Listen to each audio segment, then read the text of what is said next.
Olá, povo de Deus, povo querido, estamos chegando à reta final mesmo. Hoje é o penúltimo dia do nosso estudo Como Tomar Posse da Bênção. E hoje no capítulo 20, uma mudança necessária. O que será, pastora, uma mudança necessária? Preste atenção. Nosso missionário, ele está começando a dizer aqui no livro o seguinte: creio que é preciso acabar com a lógica, com sermões elaborados nos laboratórios ministeriais, recheados de ensinamentos do doutor fulano, do doutor Beltrano. Não, nós precisamos parar de ser o quê? Enganado a nós mesmos, né? Porque o povo tem muitos que têm sido enganados quando não mostram, né? Quando não mostramos o que fazer de um obstáculo, de uma investida do diabo. Porque existe um mundo espiritual. Então, ele está dizendo aqui que ele não está, falando em mostrar as nossas opiniões, mas mostrando a palavra que afirma, o que diz na palavra, o que afirma na palavra. Então, é grande a falta de pessoas que têm estado com Jesus e dele aprendido. Preste atenção como que tem vivido. Embora muitas tenham estudado anos em seminários, faculdades, aprendendo com os sábios, não entendem e nem conhecem como as coisas espirituais funcionam. Nós precisamos ter a revelação do Espírito da Palavra. Então, no momento da provação, quando ela aparece, que todo o inferno se levanta para o quê? Para destruí-la. Bem, com as suas famílias, começa por aí. E que vem e quão curta é a visão espiritual que possui, quanto impotentes, são diante de quem? Do inimigo. Aí entra em desespero, entra em depressão, entra em loucura, entra quantas coisas que nesse meio entra e destrói tudo, a tua casa, a tua vida, a tua família. Então isso é desnecessário e isso está errado. Se quisermos ver acontecendo em nossa vida o mesmo que ocorria com as pessoas no tempo da narrativa bíblica, lembra? Com aquele povo da fé, com aqueles heróis da fé, temos que crer e agir como eles agiam. Nós aprendemos na lição passada, na lição de ontem.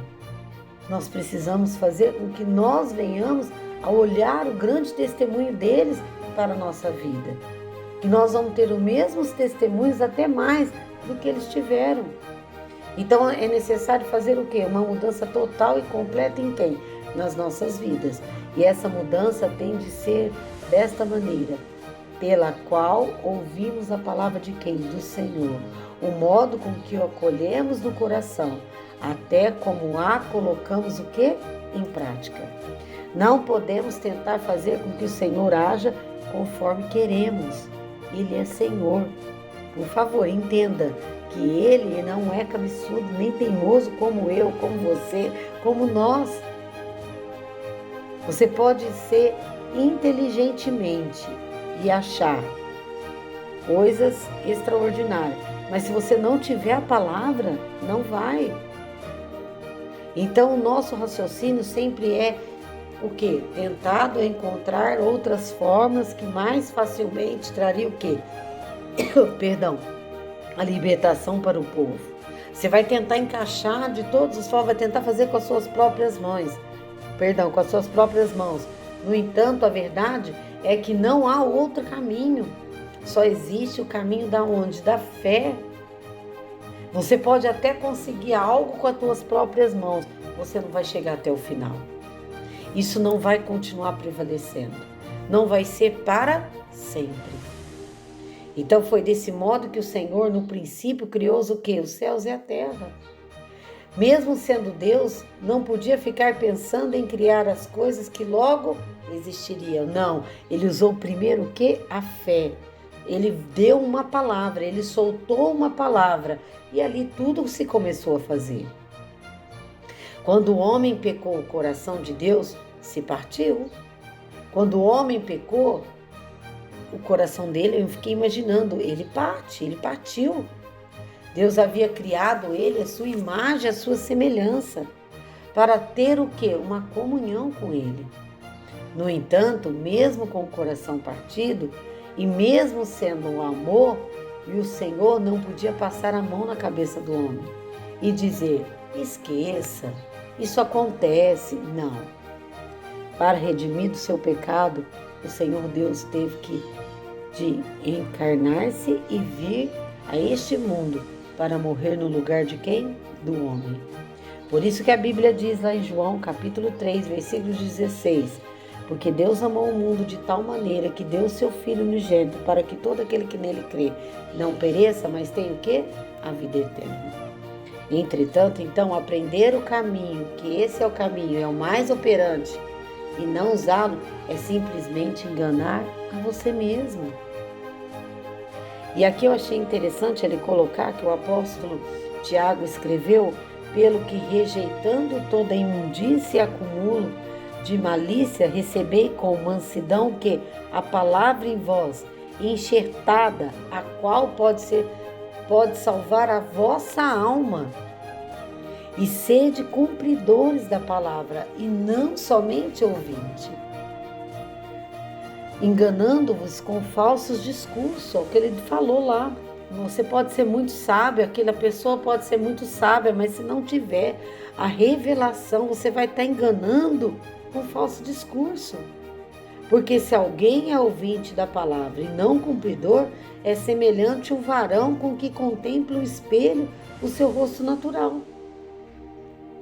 Porque se contempla a si mesmo e foi-se, logo se esqueceu do que era. Isso está lá em Tiago, capítulo 1, versículo 21 ao 24. Leia, medite nisso. Cuidado para as coisas que você fala, as coisas que você age. Ah, não, eu tenho fé, mas você pratica essa fé? Você vive essa fé? Sabemos que não é fácil praticar a palavra. Eu mesmo digo todas as vezes ali no púlpito, eu luto para viver o que eu prego, não olhe para mim, mas olhe o que Jesus tem tentado fazer com o que eu tenho pregado e passado o Espírito da revelação sobre o teu coração. Você precisa nascer de novo, você precisa se esforçar, tomar atitude para receber o alimento pela palavra do Senhor, que deve dirigir pela tua vida. Ela deve entrar na sua vida e você verá algo extraordinário. Aquilo que a sua mente lhe diz ou alguém lhe tenta ensinar deve ser colocado em uma posição inferior. Você, a verdadeira pessoa que tem o Espírito de Deus, é quem deve guiar a sua conduta e determinar o que terá ou não. Nós já até aprendemos isso. O Espírito haverá de dirigi-lo sabiamente quando as decisões forem sobre quem? O que Deus declara em sua palavra.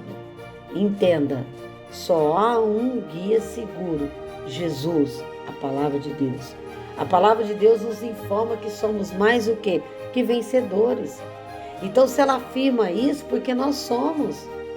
Porque nós aceitamos tudo que Ele fez por nós. Então, o Senhor Jesus venceu o diabo por você. Logo, nós vencemos quem? O maligno.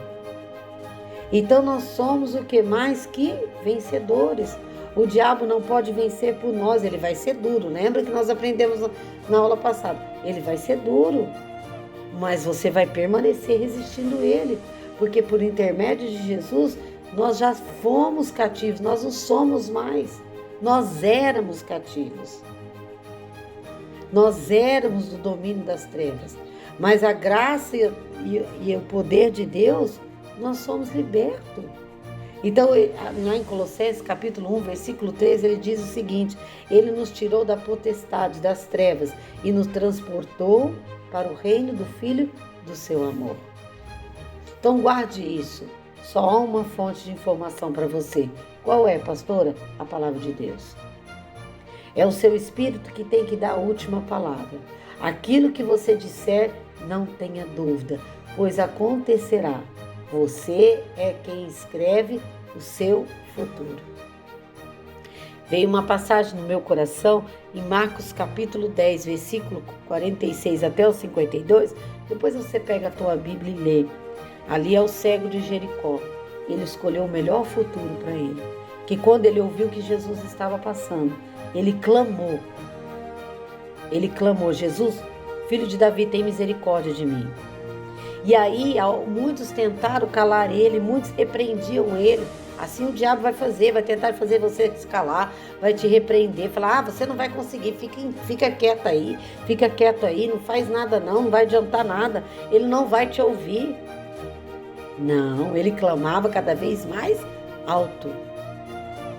Porque aqui ele fala: mas ele clamava cada vez mais. Isso significa, se ele clamava alto: filho de Davi, tem misericórdia de mim. E ali, através disso, ele foi curado. Que Jesus disse para ele: a tua fé te salvou. Então ele clamou e ele escolheu o melhor futuro. Então clame e escolha o melhor futuro. Amém? Toma posse da sua bênção. Deixa Deus trabalhar o seu coração. Em nome de Jesus. Tenha um dia excelente, cheio do poder de Deus, cheio da fé de Deus na sua vida. Em nome de Jesus.